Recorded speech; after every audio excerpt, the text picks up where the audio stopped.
ہاں، میں نے اپنی تعلیم مدرسے میں شروعات کی۔ میرے گاؤں میں ایک مدرسہ ہے غوثیہ مدرسہ غوثیہ رضویہ، جہاں سے میں نے قرآن پڑھا اور کچھ بیسک ایجوکیشن لیا۔ اس کے بعد میں الجامعۃ الاشرفیہ مبارک پور اعظم گڑھ میں گیا اور وہاں سے میں نے پراپر دینیات کی تعلیم حاصل کی، عالمیت کا کورس کیا میں نے وہاں سے۔ اور اس کے بعد میں جے این یو میں پھر میں نے اس کے بعد جے این یو میں ایڈمیشن لیا۔ تو بیسیکلی میرا بیک گراؤنڈ مدرسہ سے ہے۔ میں ایک مدرسہ اسٹوڈنٹ ہوں، میں ایک مولانا ہوں۔ اعظم گڑھ کو میں as a very good source of learning دیکھتا ہوں۔ یہ ایک ایسا شہر ہے، ایسی سٹی ہے جس نے بڑے بڑے علماء، بڑے بڑے مفکرین پیدا کیے ہیں، کیفی اعظمی صاحب جیسے، شبلی نعمانی صاحب جیسے۔ تو اور بہت اچھے اچھے دینی مدارس ہیں وہاں، جہاں سے بڑے بڑے علماء اکرام نکل رہے ہیں، تعلیم حاصل کر رہے ہیں۔ اور میرا خود مدرسہ جہاں سے میں نے پڑھا، الجامعۃ الاشرفیہ مبارک پور، وہ ایک بہت ہی بڑا ادارہ ہے اور وہاں تقریباً 2000 اسٹوڈنٹ پڑھتے ہیں۔ اور ہائر ایجوکیشن، اسلامک اسٹڈیز کی ہائر ایجوکیشن ہوتی ہے، افتاء مفتی وغیرہ بھی وہاں سے بنتے ہیں، مولانا بھی بنتے ہیں، کمپریٹیو ریلیجن کی تعلیم ہوتی ہے۔ تو میں اعظم گڑھ کو as a very good source of learning دیکھتا ہوں، جہاں سے بڑے بڑے علماء اور لیڈر پیدا ہوئے ہیں۔ اردو نہ صرف مدرسوں میں ہے بلکہ اردو ایک میڈیم ہے مدرسے کا، لیکن اردو کو دیکھا جائے تو یہ دنیا کے، ہندوستان کے ہر شعبے میں اور زندگی کے ہر شعبے میں اس کا دخل ہے۔ اسکول میں، کالج میں، یونیورسٹی میں ہمارے پاس ایک مولانا آزاد اردو نیشنل یونیورسٹی ہے، national council for promotion of Urdu language ہے۔ اردو ایک آپشنل سبجیکٹ ہے یو پی ایس سی میں۔ اردو بالی ووڈ میں بولی جاتی ہے، اردو جرنلزم میں ہے، میڈیا میں ہے۔ تو اردو صرف مولانا کے پاس نہیں ہے، سب کے پاس ہے۔ ہر کوئی اردو بول رہا ہے اور ہر کوئی اردو سے لطف اندوزی کرتا ہے۔ میں سول سروسز کی تیاری کے بارے میں مدرسہ اشرفیہ مبارک پور میں ہی سوچتا تھا۔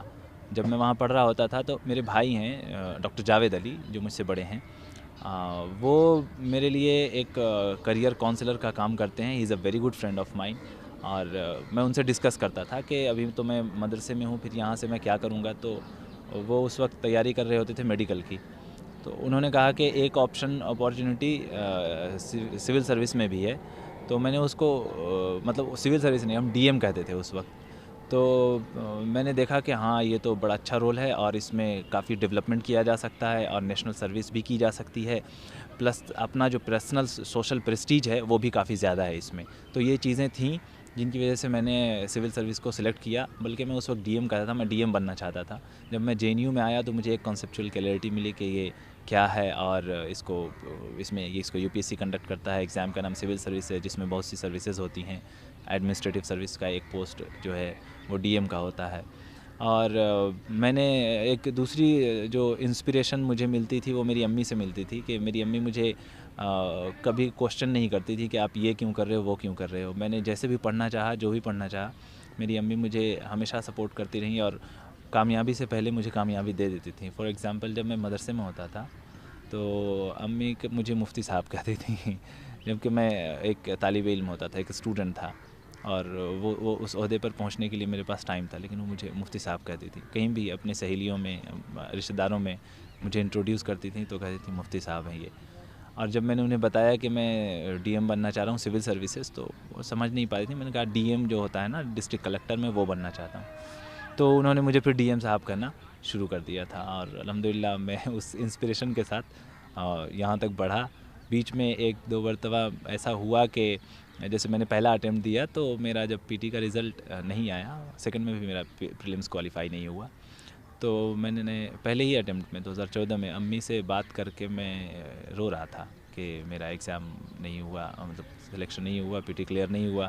تو میری ماں مجھے کافی سمجھاتی تھیں، اور انہوں نے وہ سمجھایا، ان میں سے کچھ باتیں ایسی تھیں جو مجھے بہت اچھی لگیں، اور مطلب ایک دم ڈائریکٹلی اسٹرک کیا۔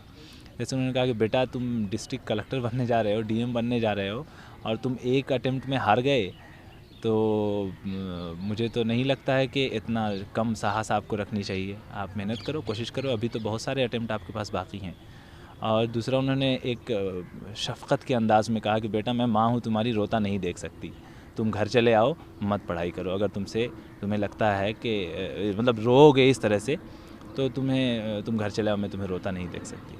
تو یہ ایک بڑا انسپریشنل رہا میرے لیے، اور میں نے وہ کنسسٹنسی اور ڈٹرمنیشن مینٹین کیا. الحمدللہ 2018 میں نے کوالیفائی.